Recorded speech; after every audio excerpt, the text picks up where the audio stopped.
Charlie Ann, and we're getting so close to Valentine's Day, so we're gonna make the perfect Valentine's Day cake. We're gonna use my grandma's chocolate cake recipe, make the perfect strawberry buttercream, and top it off with a chocolate covered strawberry. Come on.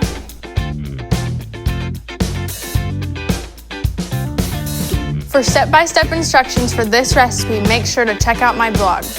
All right, y'all, we're gonna start with making our chocolate cake. This cake is actually my Meemaw's recipe, which she's actually turning 90 this year, which is super exciting. Are you baking now? We are. We're gonna make your chocolate cake. It's a family recipe that went back to my great-great-great-grandmother, I guess it was, and they used to call it Maw Collie's cake. So as we progressed down the line, we changed the name, so now it's Meemaw's cake. Well, thank you for sharing your cake. Well, it's a good cake, a moist cake. Well, tons more people are gonna make it now. Well, good. I hope they enjoy it. All right. I love you. I'll call you later. Okay, thank you. Bye. Have a good day. I'm gonna start by taking our water over to the stove to get it boiling. All right, guys, we're gonna start by creaming our butter and both of our sugars together in our mixer. All right, now that this is creamed together, I'm gonna add in my cocoa powder and mix again.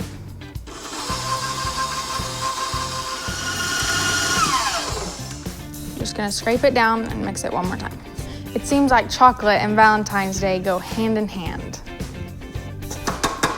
Now I'm just going to beat in my eggs one at a time.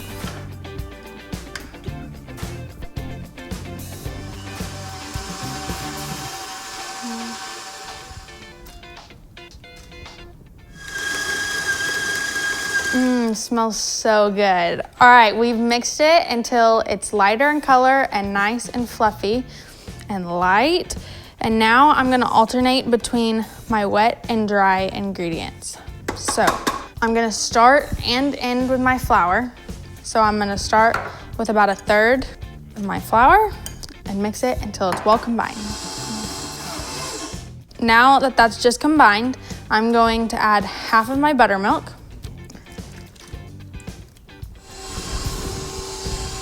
Now I'm just gonna add in half of the leftover flour.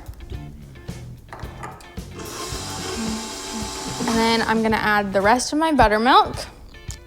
And I emphasize alternating your buttermilk and flour just for consistency. You wanna make sure each round is good and mixed. And last but not least, the end of the flour. Now that everything is just combined, you can see we have a nice batter. So good. And now for the magic touch, a splash of vanilla.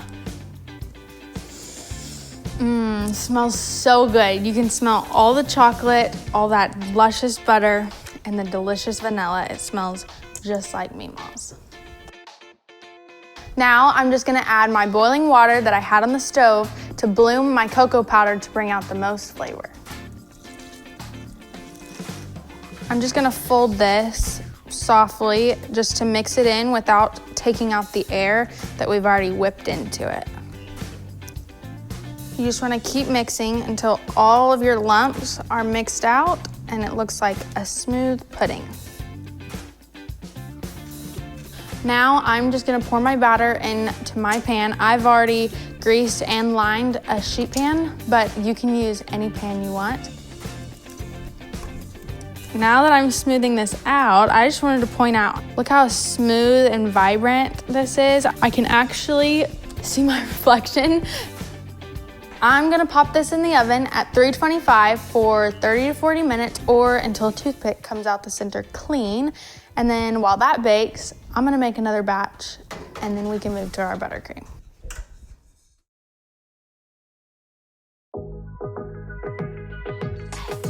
All right, to start our strawberry buttercream, I'm gonna go ahead and stem our strawberries so that we can blend them down into a puree and cook them until we get like a jam.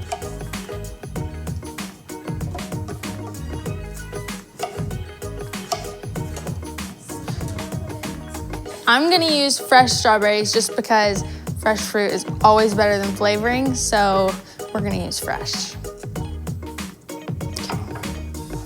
And now I'm just going to blend.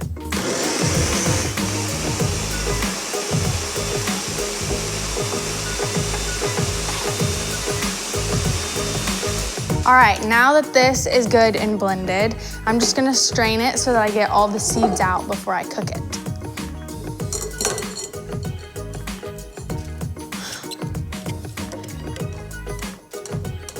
This is a workout.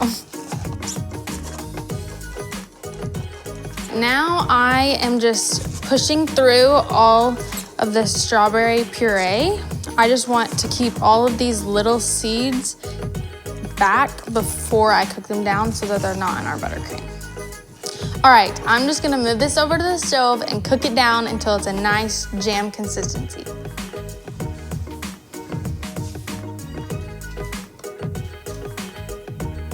Since this is a pretty time-consuming task, make sure to always have a drink around.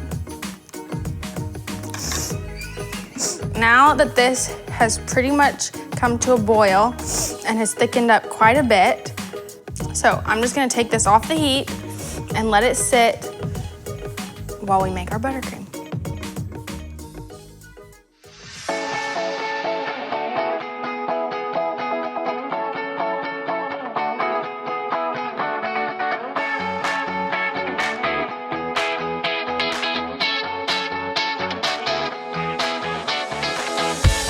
Okay, to start our buttercream, I'm gonna put my sugar, water,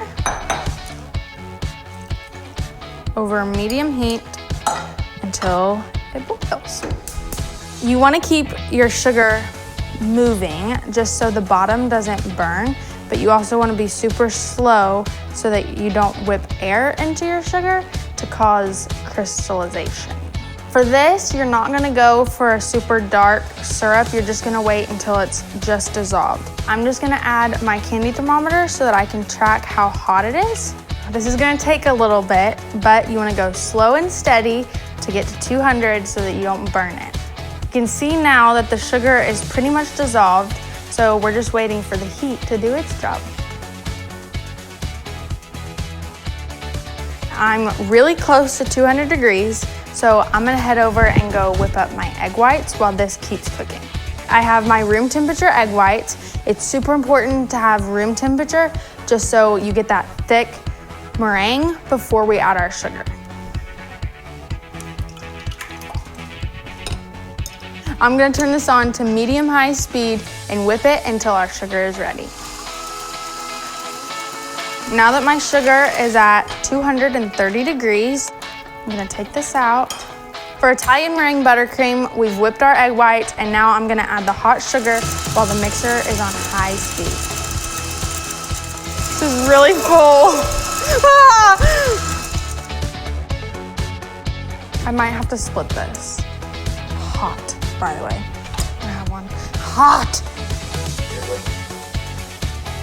So I made a mistake and doubled this batch. Once I started mixing, I actually split it. So this is one batch.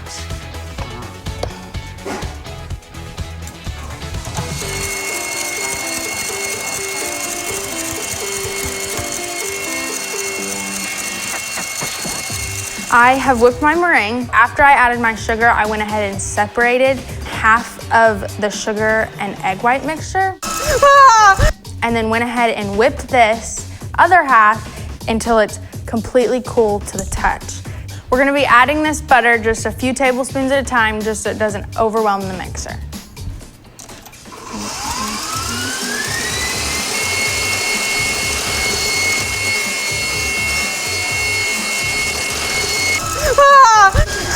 This is gonna go everywhere. Ready? Ready? It's gonna like land here. Ready? 1, 2.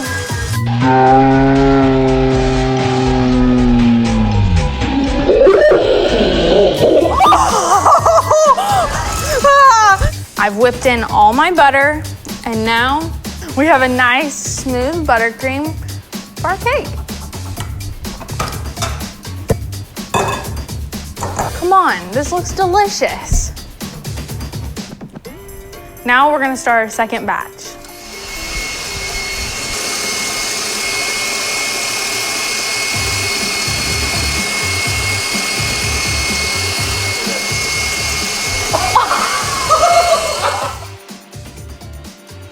Okay, I have my Italian meringue buttercream made and I've chilled my strawberry puree. So I'm gonna mix them together and we're gonna watch this transform into a completely different thing. I'm just gonna pour in about half right now to taste it and then see how much we wanna add later. So something that's nice about this is you can add it to taste. I just wanna gently fold this until it's nice and incorporated. What if I whisk this? I'm gonna get a whisk, hold on. Okay, I have switched just to a bigger bowl and a whisk just because our buttercream is fat-based because of the butter. So mixing a water-based fruit to it doesn't mix very well. So you have to put a little elbow grease in. So I've switched to a bigger bowl and a whisk. I'm also gonna add the rest of this. Now I've added just the next little bit of strawberry.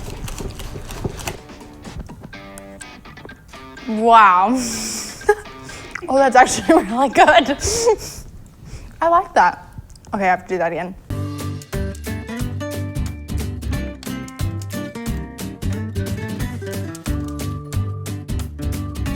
I'm just gonna start with my chocolate, but I'm gonna go warm up my heavy cream. All right, I'm gonna warm this up for about a minute. All right, I'm just gonna pour my heavy cream over my chocolate until it's just barely covered. So this hot cream is just gonna melt down our chocolate. So I'm just gonna take a pan and cover it so that all that steam can melt our chocolate down. So I'm gonna leave this for about a minute. During Valentine's, I think it's safe to say chocolate is on everyone's mind, but I have to say this is probably my favorite. It's so luscious and smooth and so good. Okay, I think I've let this sit for about a minute, so I'm just gonna take this off and stir in the cream and chocolate until it's nice and incorporated. All right, so sometimes you can underestimate how hot your cream actually is. So in this case, you can see it hasn't really melted down all of the chocolate. So to fix this, we're just gonna pop it back in the microwave for a few seconds to melt it down. Now that our ganache is fully mixed, we're gonna move on to assembly.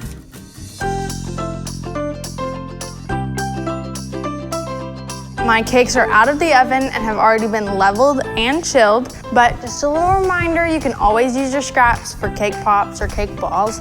Now I'm just gonna take my circle cutter and cut out all of my layers. But something that's super fun about this is you can use any cookie cutter that you want, so they can be any size or shape.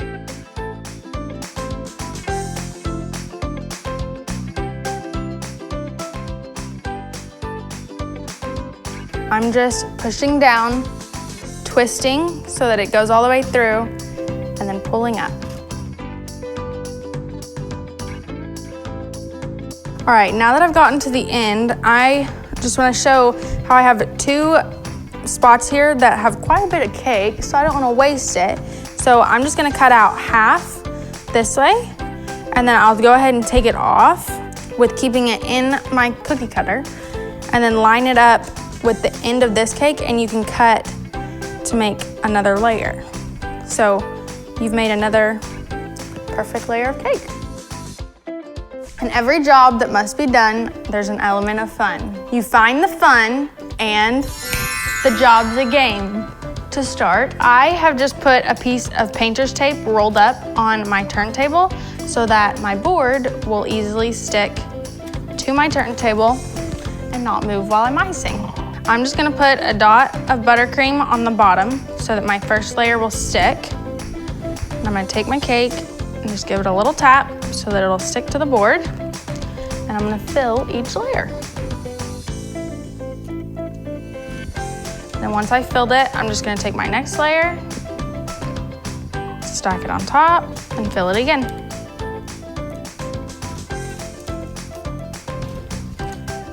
And last but not least, my top tier. I'm gonna repeat this for every single one, and then we're gonna do the crumb coat.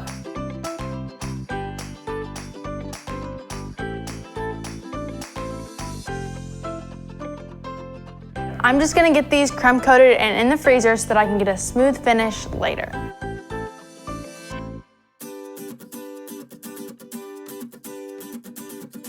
Little cakes are so hard to crumb coat just because they're so light, but trust me, it's gonna be so worth it.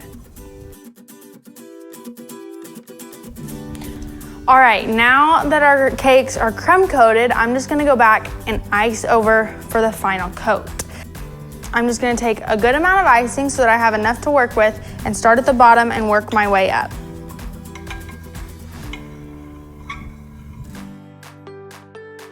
All right, now that I've iced the sides, I'm just gonna ice the top the same way.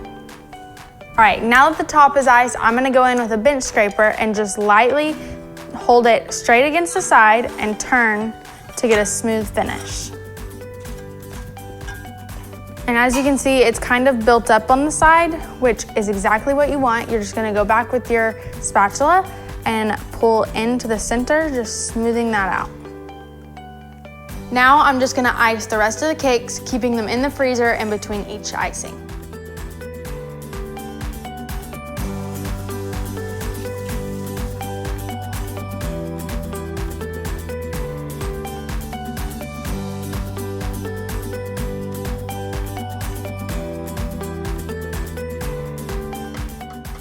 Okay, now that our cakes are already nice and chilled, I can touch them and nothing comes off on my finger. I've already filled a piping bag with some chocolate ganache, and I'm gonna just drip this all along the sides.